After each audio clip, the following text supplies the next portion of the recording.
Добрый вечер. В эфире Гастаглуамта. Новый договор с Россией сегодня в тренде. Он везде. О нем говорят в кофейнях, говорят в парламенте, говорят на телевидении практически каждый вечер. Мы тоже, в принципе, его немного затронем, но я бы хотел бы, наверное, чуть-чуть более широко взять эту тему. Этот договор, по крайней мере, эта ситуация, она дала пищу огромную пищу для размышлений в различных факторах. И мы об этом, наверное, сегодня поговорим и начнем, конечно же, с договора. У нас сегодня в прямом эфире, я еще раз подчеркну, что мы в прямом эфире выходим. Очень интересные, очень знакомые, я думаю, телезрителям люди. Мы хотим просто без эмоций излишних, которые сопровождали вот это обсуждение договора и проекта договора в последнее время, поговорить о контексте, наверное, в общем, в котором мы находимся с этим проектом договора. У нас в гостях секретарь Общественной палаты Нателла Нуриевна Акаба и депутат парламента Артур Микваби. Добрый вечер. Мы рады вас видеть тут, и мы сразу с места в карьер, наверное, начнем. А вообще нужен нам договор? Поздороваться можно? Да, конечно. Здравствуйте, дорогие телезрители. Здравствуйте. Нужен ли нам вообще договор? И какой ценой он нам нужен? Я еще до всей этой истории с этим проектом, я не раз высказывала свое мнение в российских изданиях и в Абхазии об этом говорила, что, на мой взгляд, ситуация стремительно меняется вокруг Абхазии, поэтому я считала, что договор нужен. Но я, когда об этом говорила, имела в виду несколько иной аспект наших взаимоотношений с Россией, а в основном сферу безопасности, потому что мы видим, что происходит у наших восточных соседей и что происходит на Украине. Поэтому мне казалось, что нужно укрепить наше военно-стратегическое партнерство с Россией. Договор нам нужен, даже очень нужен, и военно-стратегическое партнерство, и партнерство в других областях. Предлагаем договор социальный, экономический, и все, социальных вопросах, экономических вопросах, гуманитарных, во всех этих сферах, о которых мы поднимаем речь, нам он очень нужен. Но я в данном случае с Нателлой Нуриевной. Это вопрос несколько риторический с нашей стороны был, но мы хотим просто как-то узнать общую позицию, потому что очень часто в нынешних дискуссиях вообще ставится под сомнение необходимость этого договора. Есть такое мнение, что не надо. Да, и что вообще не нужно. И я не знаю, насколько это правомерно, может, вы согласитесь или нет. Кроме того, что есть объективная необходимость в таком договоре, который вы перечислили, может, есть и такая, может, она субъективная, насколько это возможно употребить. То есть, может, России нужна будет такая эмоциональная, политическая декларация союзничества. Может, такой тоже момент есть. Кроме там разные аспекты есть. Да, есть такое мнение, что, может быть, этот договор имеет больше символическое значение. В принципе, это тоже нужно учитывать. Но у нас есть вот какие-то две такие крайности в дискуссиях. То есть, либо подписывать, либо не подписывать. То есть, в принципе, даже не очень-то сильно обсуждается, что именно подписывать. Потому что у нас вот в пылу таких эмоций у нас вот как-то все отталкиваются от того варианта первого, который там прислали сюда, это российский проект, и все вот как бы начинают вот на этой теме как-то играть. Мне кажется, вообще должна быть какая-то формула выработана. Вот нас уже 6 лет, как Россия признала, но вот этой культуры в российско-абхазских отношениях мы так и не выработали. То есть у нас все достаточно ясно, что там с Грузией, да, там вам любой крестьянин объяснит, как выстраиваться, какая должна быть политика между Абхазией и Грузией. А вот как выстраивать отношения с нашим главным партнером, союзником, у нас до сих пор этого нет. То есть, у нас как бы дружба, не разлей вода, там, я извиняюсь за это, может быть, какое вульгарное слово, там, поцелуй в засос, а то вот такая истерия, что вот, нас оккупируют, мы сдаем суверенитет свой и все остальное. То есть у нас вот такие какие-то крайности есть. Мы как-то не очень выработали за эти годы. И мне кажется, нужна какая-то такая формула, которой мы, наверное, придерживались бы. И в историческом проекте в можем отношениях, использовать. с Москвой. И мне кажется, я вот долго думал как-то, мне кажется, эта формула должна быть такая, что мы должны сделать так, чтобы наши отношения с Москвой были такими, чтобы мы их не испортили, и при этом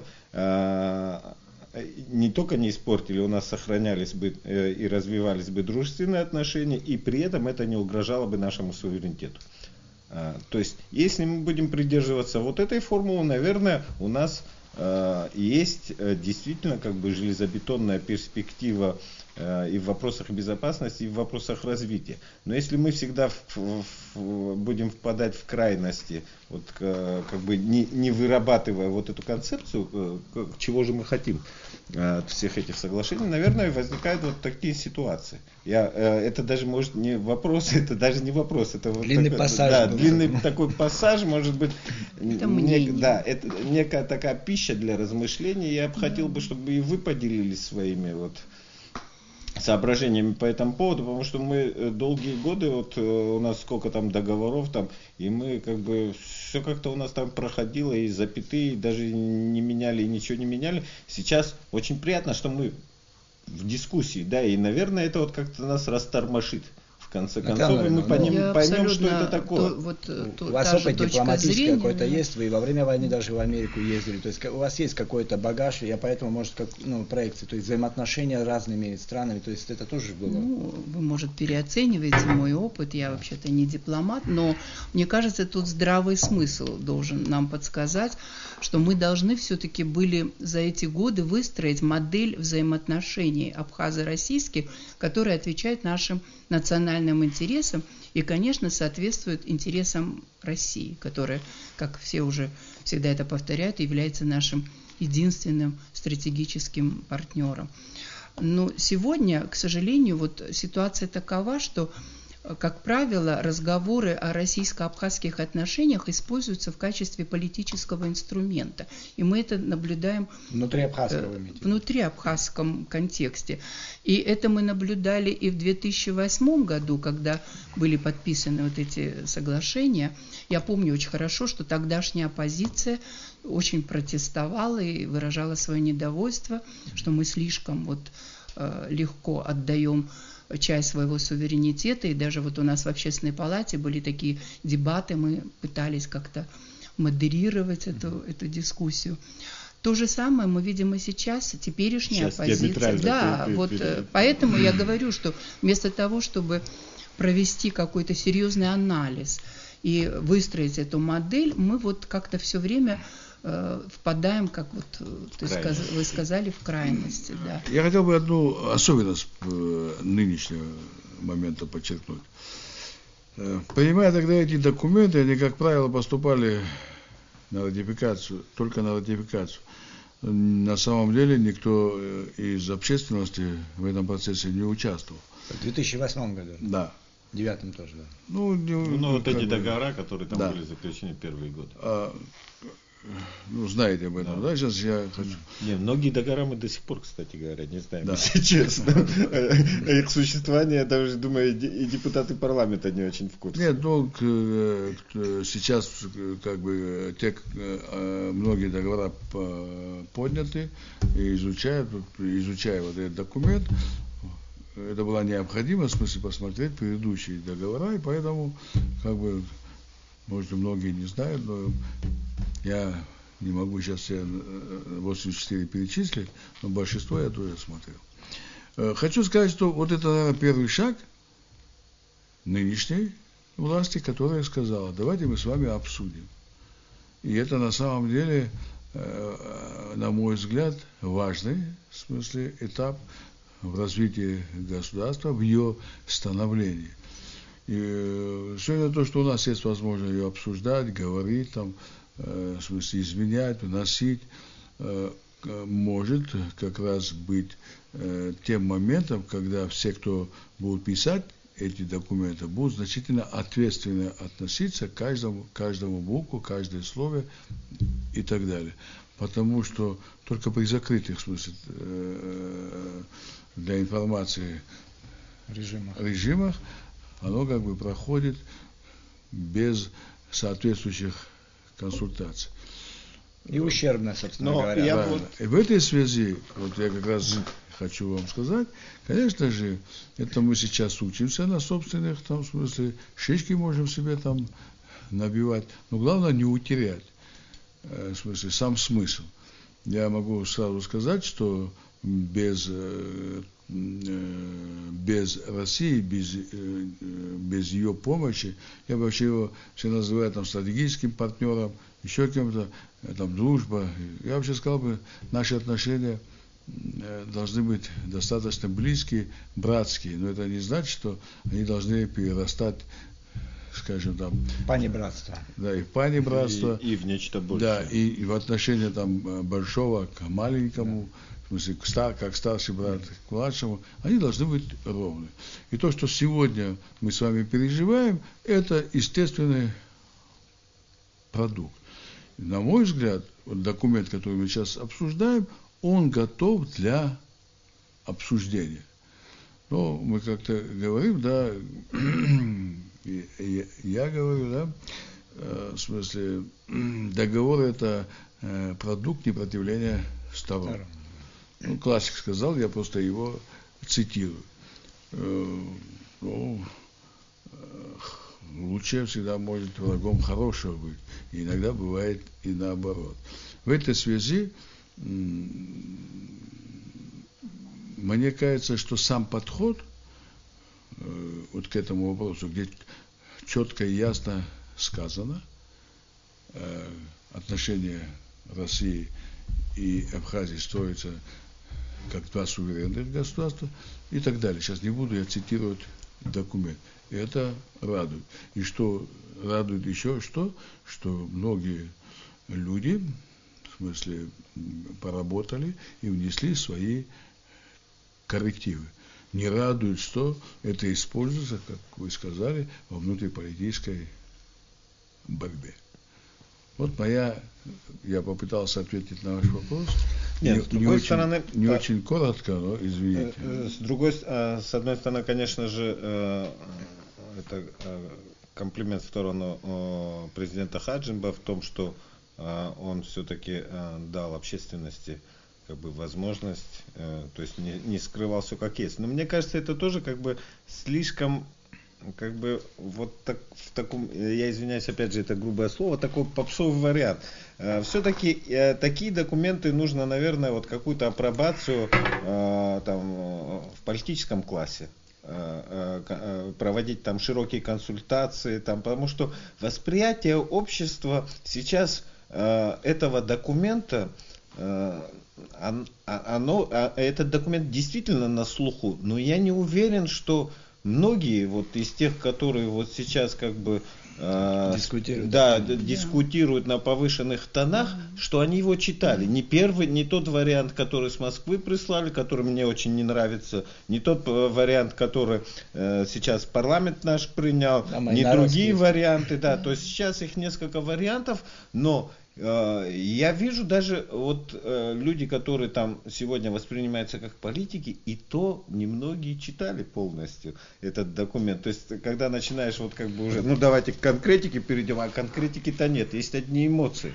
И представьте себе люди, которые там вот где-то на Брехаловке, я не знаю, на рынке, еще где-то. Вот это же тоже у нас маленький народ, но он быстро как-то заводится в такие дискуссии. И наш политический класс, он так или иначе как бы очень зависим от мнения вот этих эмоций. Да. И мне кажется, все-таки настало время, когда мы должны создавать вот некие площадки, где мы могли бы спокойно, без камер, наверное, обсуждать какие-то очень важные для страны вещи.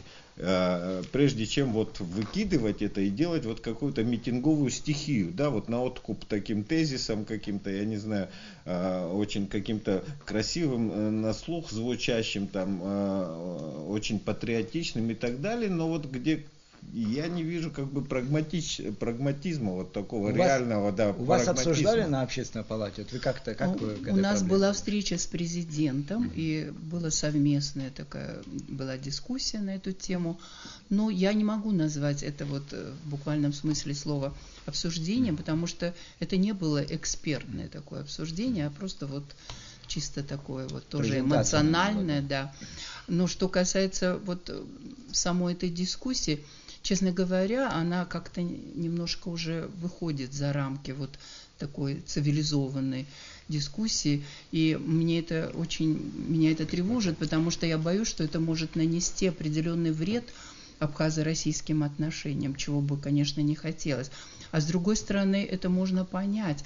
Знаете, когда вот говорят, ну вот все интегрируются, все объединяются, вот Германия с Францией там что-то подписала. Вы понимаете, мы совершенно в другой ситуации. Настолько неравные величины Абхазия и Россия, и настолько вот мы травмированы всей нашей историей, что, конечно, фобии у нас присутствуют, и это понятно. И инстинкт самосохранения у нас, наверное, сильнее развит, конечно, чем у больших наций, конечно.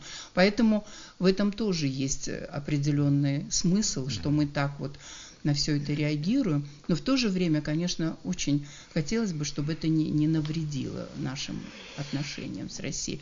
И вот еще один момент есть. Вот когда речь идет о социально-экономическом сотрудничестве, вот я не очень хочу, чтобы Абхазия все-таки продолжала оставаться вот в такой сильной экономической зависимости. Все-таки когда, наконец, мы сможем сами обеспечить своих пенсионеров, своих бюджетников, потому что в России сегодня очень непростые времена.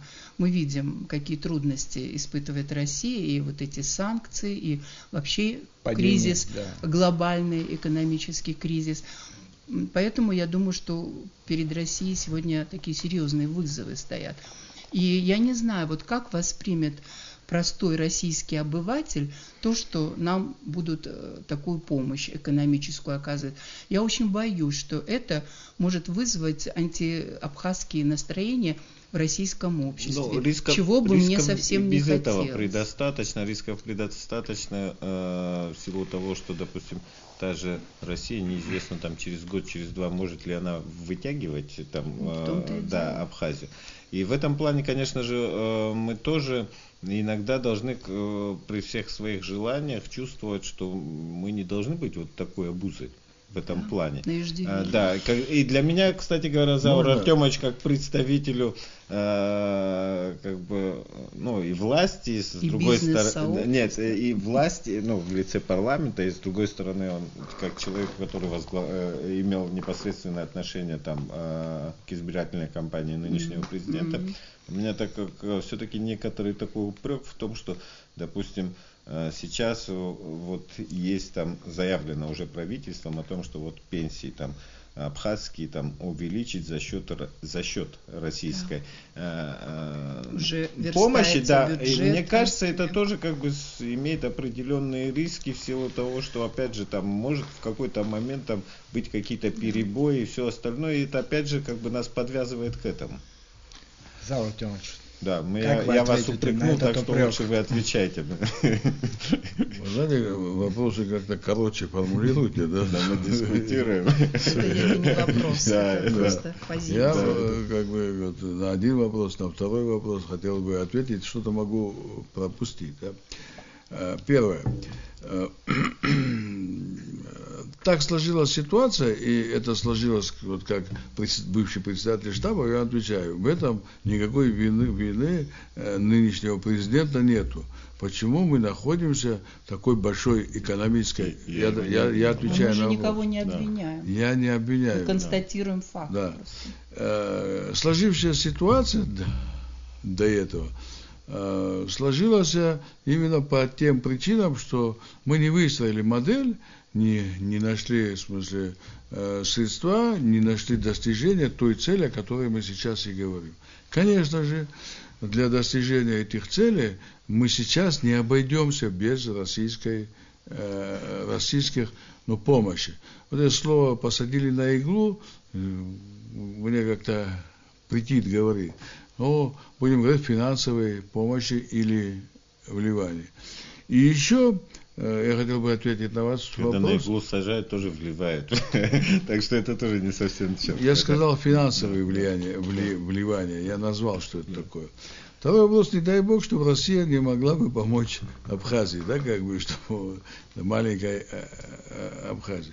Теперь давайте мы как бы немножко окунемся в нашу сегодняшнюю действительность. Сложившаяся ситуация, она как бы складывалась не сегодня, не вчера, годами. Конечно же, я говорю, политика выбранная по тому, чтобы мы могли обеспечить собственное существование, и чтобы народ наш созидал, а народ, который не созидает, он не имеет будущего. Вы согласны со мной? Я приведу простые цифры. У нас более 40 тысяч заняты в бюджетной сфере, и они практически содержатся все на российскую помощь. И немногим больше, чем 11 тысяч человек работают в производстве. Видите, какая диспропорция в наших производительных силах. Огромная. Я сразу вернусь к задачам. Нам надо создать в ближайшее время от 5 до 10 тысяч собственников. А каким образом их создать? А это использует только российскую помощь. У нас других. Это создание реального сектора. Добавлю, это возвращение в индустриальную экономику. Мы деградировали из советской индустриальной до индустриальной. Я не хочу по причине, я как по факту это говорю. Раз мы деградировали в нее, нам надо вернуться. Но вернуться не в советскую, а вернуться в рыночную экономику, что на каком-то этапе усложняет наше движение. Точнее, прийти в рыночную, потому что мы в рыночной никогда и не были. Ну, прийти, как бы, у нас смена, как бы, еще и формации, произошла за это время. Единственное, как мы можем это сделать. Существуют ли здесь субъективные факторы, которые могут нам помочь отношениям? Я скажу да. Любое обращение сегодня к нам, для того, чтобы начать что-то создать, вне зависимости от его политических взглядов, цвета глаз и все остальное, принимаются, и мы обязательно это будем делать. Но без договора, в смысле, касающийся России, и эти инвестиции к нам не пойдут. Потому что страновые риски так высокие, они скажут: слушайте, вы не можете с политическим руководством договориться, почему мы должны к вам идти? Вот в этом и заключается опасность. Конечно, вы, как и вы, я хотел бы, чтобы наше правительство составило бы примерный график выхода из этой ситуации. Они готовят сейчас такие документы, в котором обозначат, в смысле, как нам от излишней, мы назовем ее, российской помощи поэтапно избавиться. Нам тоже, знаете как, если мы на самом деле абхазцы гордые люди, и чтобы наша гордость была удовлетворена, мы должны сами себя содержать. Содержать нашу армию. Она может быть не огромная, в смысле.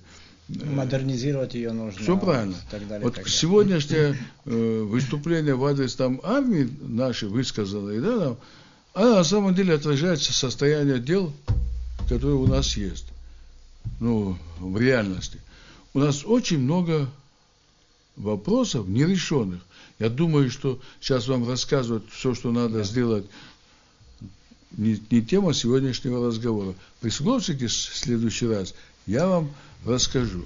Отвечаю сразу на вопрос, который возникнет. Все ли правильно делает на сегодняшний день правительство? Ну, знаете, наверное, это как бы с одной стороны дело вкуса, а с другой стороны анализа. Слишком мало времени прошло, чтобы дать четкий анализ, правильно или неправильно, на мой взгляд. Ну, когда можно ждать каких-то результатов, дорожной карты, 100 дней и так далее, и так далее. Вот, да. что Вот тогда почему? и надо отвечать на эти вопросы. А здесь цейтнот, достаточно серьезный цейтнот. И он совпал с выборами, с одной стороны, а с другой стороны идет формирование оппозиции. Очень жаль, что оппозиция начинает формироваться и в основу положила отрицание договора и отношения с Россией. Он в смысле контрпродуктивный, непродуктивный. Почему? Да потому что если в дальнейшем будешь с другими партиями в смысле общаться и будешь говорить, подтянем ремни и еще чего-то, это непродуктивно. Кроме этого, будешь портить отношения с нашим стратегическим, как мы называем, партнером. Но такой процесс идет. Я не могу его от нашего с вами желания не зависеть. Извините, можно я конечно. свой небольшой комментарий? Я не согласна с тем, что оппозиция против каких-то отношений с Россией. Это исключенный вариант. В Абхазии просто не может быть таких сил, которые против хороших отношений с Россией. Но другое дело, что уже начинают звучать обвинения в адрес тех, кто критикует этот проект договора, что вот они отстаивают чуть ли не грузинские интересы и начинают сейчас приводить в пример те заявления, которые в Грузии сейчас звучат. Грузия всегда использует любую возможность, чтобы о себе заявить. Но риторика с обеих сторон и дискуссии с той зашкаливает и не всегда корректно. Можно сказать. Но сказать, что люди антироссийские, укажите мне некорректность. Я вам скажу, высказанных мыслей. Некорректность в том, что те, которые против вот именно этого текста, что они имеют какие-то антироссийские настроения. Ну, я пока говорю о первичном варианте, потому что тот, который был подготовлен сейчас парламентом, он пока еще не подвергался такому широкому народному обсуждению. Были очень, и у нас даже в этой студии вчера тоже были достаточно эмоциональные обвинения обеих сторон. Хочу сказать в адрес общественной... Это же не значит, что... Да, можно сказать? Я теперь хочу сказать в адрес общественной палаты. Почему не внесены никакие предложения от общественной палаты? Потому что мы договорились с президентом, что когда появится уже абхазский вариант этого соглашения, он там это даст на обсуждение. Мы тогда внесем. Заранее нельзя было его У нас, к сожалению, нет таких юристов, экспертов. Скажите, если у вас нет юристов и экспертов, это в смысле, какая есть гарантия, что вы тогда... Ну, общественная палата, мы в принципе, она может просто стать площадкой. Да. Наши рекомендации совершенно не обязательны к выполнению. Мы можем просто высказать свое мнение. Да, Артем, давайте, чтобы мы в эту дискуссию не уходили, вот сейчас вот каких-то такого... Я не хочу это слово разборки употреблять, но патриот. Можно задать вопрос, что такое против договора, а что такое не против договора? Заур Артемович, давайте я можно об этом вопрос задам? Уже полчаса говорили. Я хочу вам сказать, что оппозиция на самом деле выступила, на мой взгляд, против договора. Вот то, что вы сейчас говорите. Да. Причем очень много выдуманных вещей. Например, когда говорят, что Хаджибов поехал туда и подписал какой-то документ. Давайте слухи не будем обсуждать слухи. Можно договориться? Это бытует. Можно договориться? Да, можно договориться. Это ходит? Много чего ходит, мы не можем все слухи обсуждать. Скажите, вы не верите в это, что я сказал? Я не верю. Что он подписал что-то? Я надеюсь, что этого не было. Ну, я никогда об этом не говорю, потому что я не видела. Правильно, вы совершенно правы. А вчера я здесь выслушал из детства... не может за кого-то отвечать. Не вас, вы не отвечаете, я отвечаю тем. И в других местах слышу, нет, он подписал.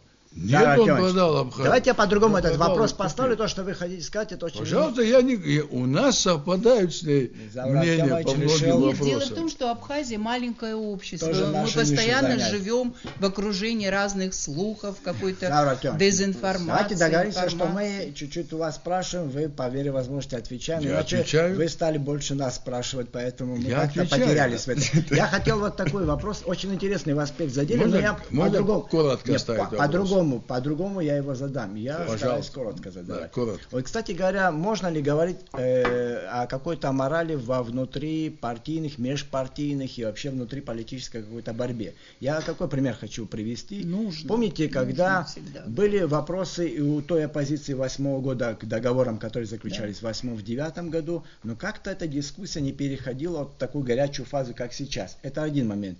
Потом, помните, об этом писали очень многие, что в канун Олимпиады тоже оппозиция не пошла на обострение, Да. чтобы не подводить, опять Да. же, Россию и так далее, и так далее.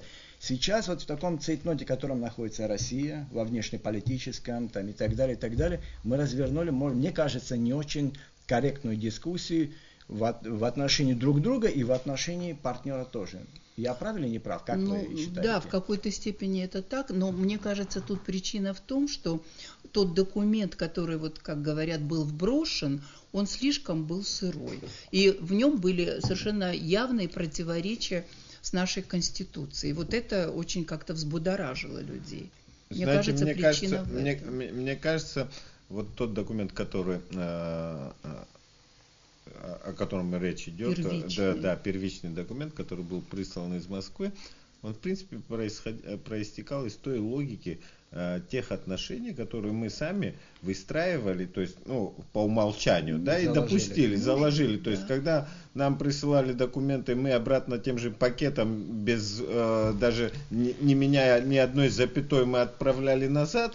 И, кстати говоря, если вот сейчас ревизию провести, я думаю, там очень много всяких нелицеприятных документов было подписано. То, что нам вот действительно, наверное, как бы сейчас вот как раз вот в эту тональность вписывается. Но вот этот договор, он, наверное, проект договора, он, наверное, вот по этой же логике поведения нашего и пришел. Возможно. То есть, если бы мы в свое время выработали бы правила игры, то есть и как бы сами себя не загоняли бы вот в такую ситуацию, когда мы просто молчим, нам деньги дают и мы кайфуем с этого, а просто смотрели стратегически, вот как использовать вот наш союз с Россией, дружественные отношения во благо наших отношений, во благо нашей государственности, вот такой ситуации не было бы. Мы просто создали вот такое, что вот, этим абхазцам кроме денег ничего не нужно, мы им вот такую бумажку пришлем, они с удовольствием. Ну а почему мы сами не разработали какой-то проект? Мы же собирались подписывать. Мы вот это должны выработать, эту практику, наверное, когда мы сами имеем свой проект, свое видение. Сегодня мы своего видения, к сожалению, ни по одной проблеме, кроме «дайте денег», не имеем. Давай у парламентера спросим, как он...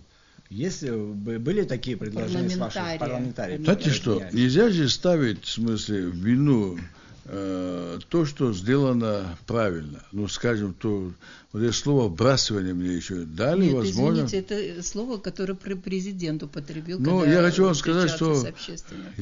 сказать, что там, наверное, в каком-то другом контексте он говорит, я не знаю. В этом слове? Нет, на мой взгляд. Мне кажется, что этот документ был, дана была возможность общественности ознакомиться с тем документом, который мы с вами все читали. Я с вами согласен. Конечно же, он отражает то реальные отношения, которые у нас с вами сложились. Более того, я думаю, что писал чиновник. Хочу вам сказать, что на самом деле, если бы такой документ писался бы там в Соединенных Штатах Америки, да, там так не было бы написано. Текст был бы написан в другой тональности, с другими выражениями и все остальное.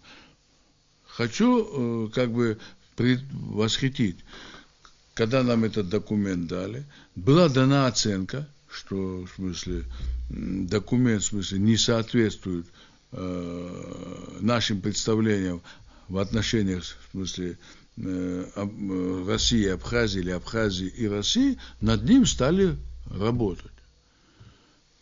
Ну и какие-то нормы. Кто должен был работать? Работал, в смысле, президентская команда и работала парламентская, которая была создана, в нее входили, ну, в смысле, достаточно опытные депутаты, и потом вот этот документ, ну, в смысле, объединили.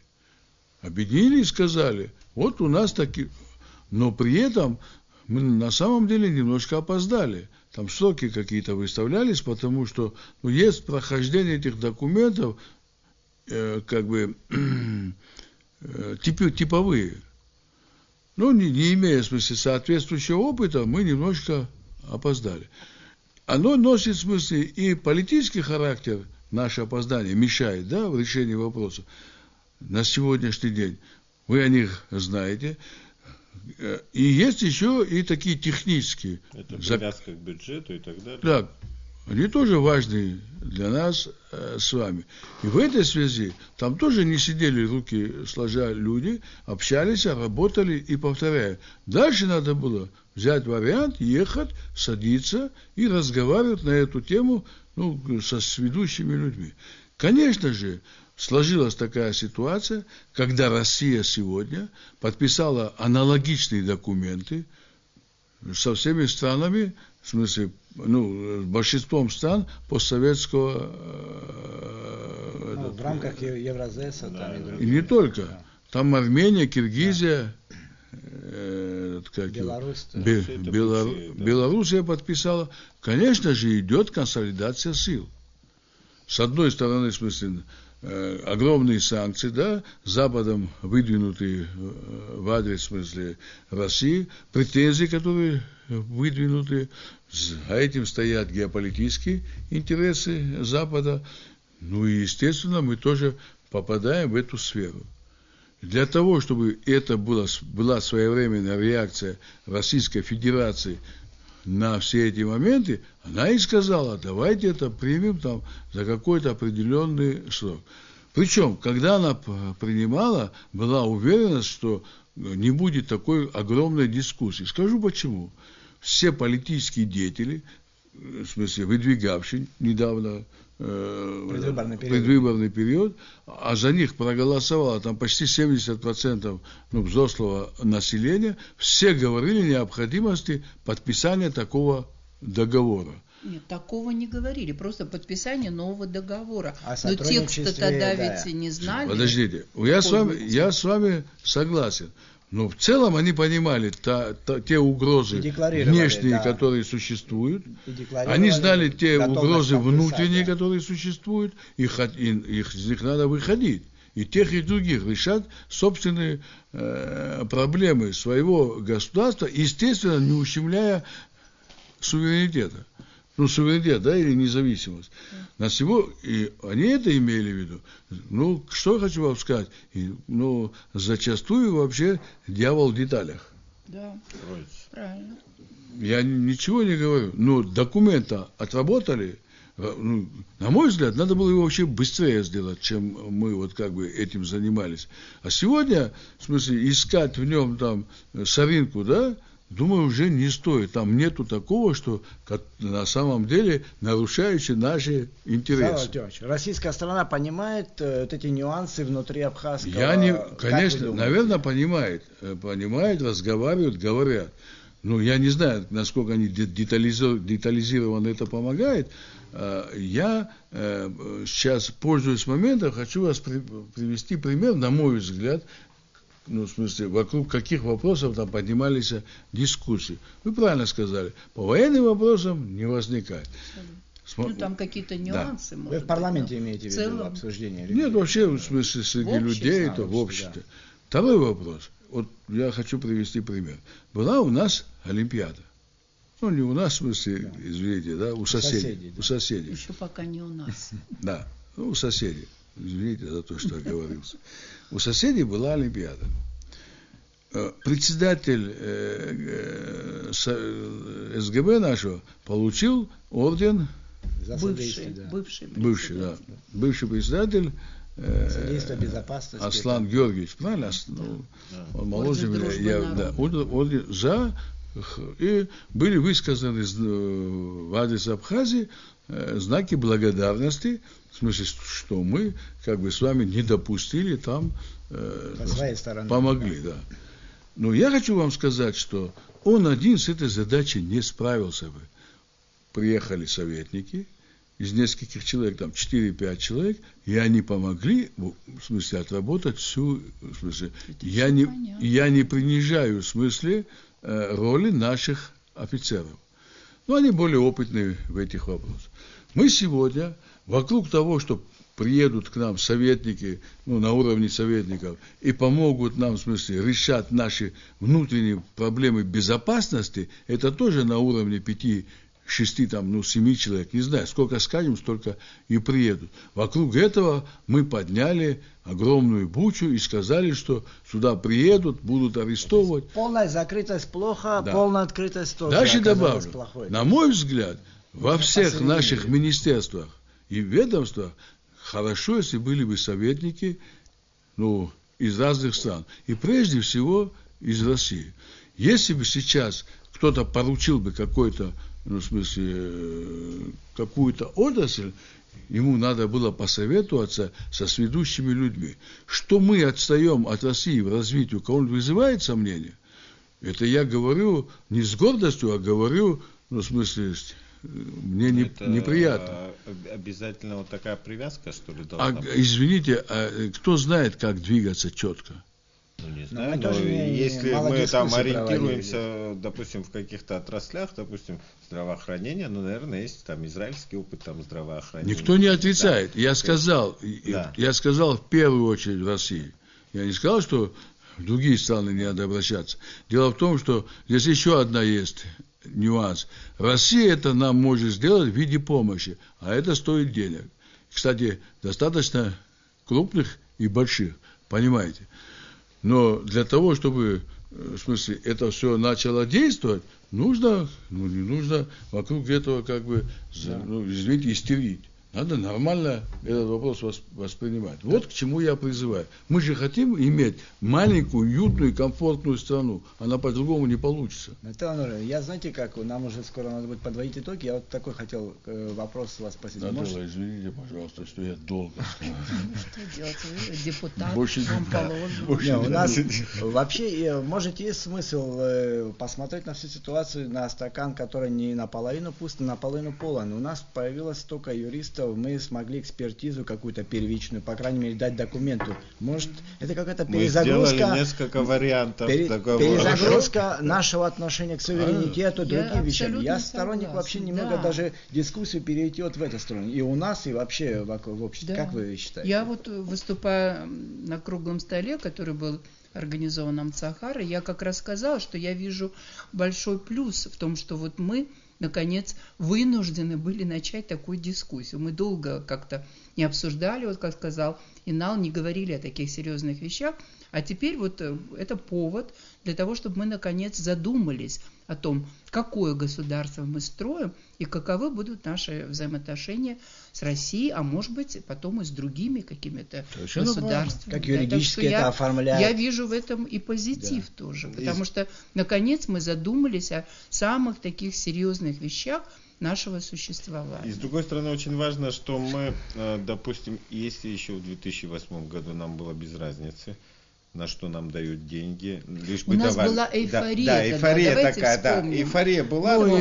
А потом уже сейчас уже есть я замечаю, многие и политики тоже так периодически проговаривают, а нужны ли нам деньги, или что. То есть сейчас очень важно, даже если мы очень подпишем этот договор, и там эта финансовая составляющая будет составляться, очень важно, на что мы и как протратим эти деньги, потому что если мы опять с этими деньгами поступим так же, как мы поступали с теми этими комплексными планами, когда и экономики нет, мы вроде бы построили эти потемкинские деревни там за 500 миллиарда, и пришли опять к этой ситуации, то есть, которая, ведь нынешний договор, это по большому счету это обсуждение договора, или та ситуация, которая привела, это же показатель того кризиса, управленческого, который образовался за этот период. Можно я добавлю к тому, что вы сказали? Да. С развитием государства и ее становлением задачи будут усложняться, они не будут упрощаться. Ну, легких путей мы не ищем. Нет, ну, это понятно, они будут усложняться. Пути нас не ищут. Но если это перевести на экономический язык, Да. то спрос будет расти. И, соответственно, надо, чтобы предложение тоже росло. То есть мы готовили бы научились бы готовить те необходимые документы, и все остальное к этому, что привязывать. И при этом понимали, что наши интересы – это наши интересы. Но при этом надо и достаточно уважительно относиться к своему партнеру. Ну, это понятно. А как вы видите, вот надо завершать уже передачу, Да, как вы уже видите, режиссер там... да, понятно. какая дорожная Маяки. карта должна быть вот с этим договором в вашем представлении, вот вашем, Наталья Андреевна, и вашем, Завар Артемович? Вот что сейчас, как вы видите вообще выход, я бы не назвал это кризисом, но какой-то вот такой непонятной немного ситуации. Как вы Мне видите? кажется, было бы очень полезно, если бы вот наконец мы разработали экономическую модель. Все-таки я вижу главную вот причину всего это в том, что мы экономически зависимы и пока не самодостаточны.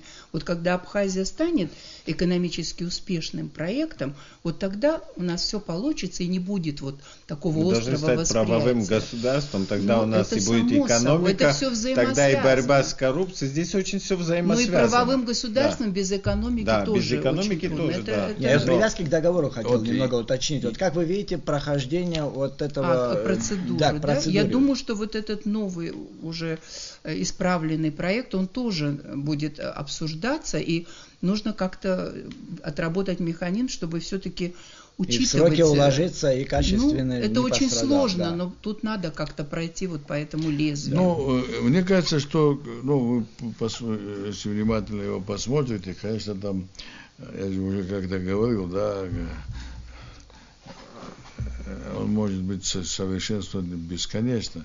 Мне кажется, надо садиться за стол переговоров и вырабатывать, и, естественно, посмотреть реальные угрозы, в смысле, там, суверенитету Абхазии. Все остальное, что там написано, это все решаемый вопрос. Я думаю, что у меня с Натальей Нуриевной сегодня не было особых расхождений в подходах к этому вопросу. Я хочу поблагодарить. Чтобы это примером стало для нашей вообще по сравнению политической... со вчерашним вы вообще Нет, но... Может быть, телезрителям больше нравится такая эмоциональная дискуссия. Я хочу сказать, я выражаю благодарность. Спасибо, мы вас тоже хотим Я поблагодарить. тоже, да.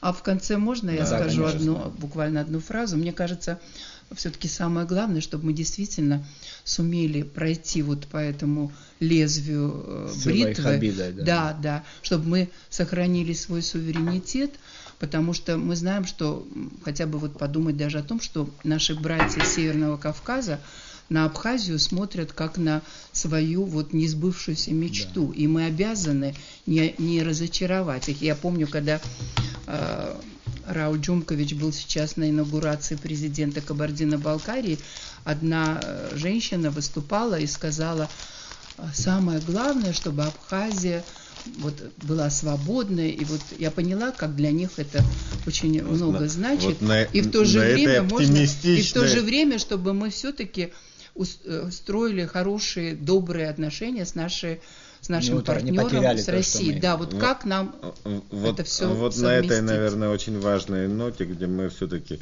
подобрали формулу времени, в котором мы стоим, не только времени, в котором мы стоим, но и времени, в котором мы хотим двигаться. Мы на этом прощаемся. В эфире была передача «Астагалуамта». Гостями у нас были депутат парламента Артур Миквабия и секретарь общественной палаты Нателла Акаба, Ибрагим Чикадо, Валерий Кураско там машет за кадром руками, и очень большая бригада людей, которые сегодня работают столь поздний час, обеспечивает этот эфир. Всем до свидания. И спасибо. Да, и спасибо. Спасибо за внимание. Главное.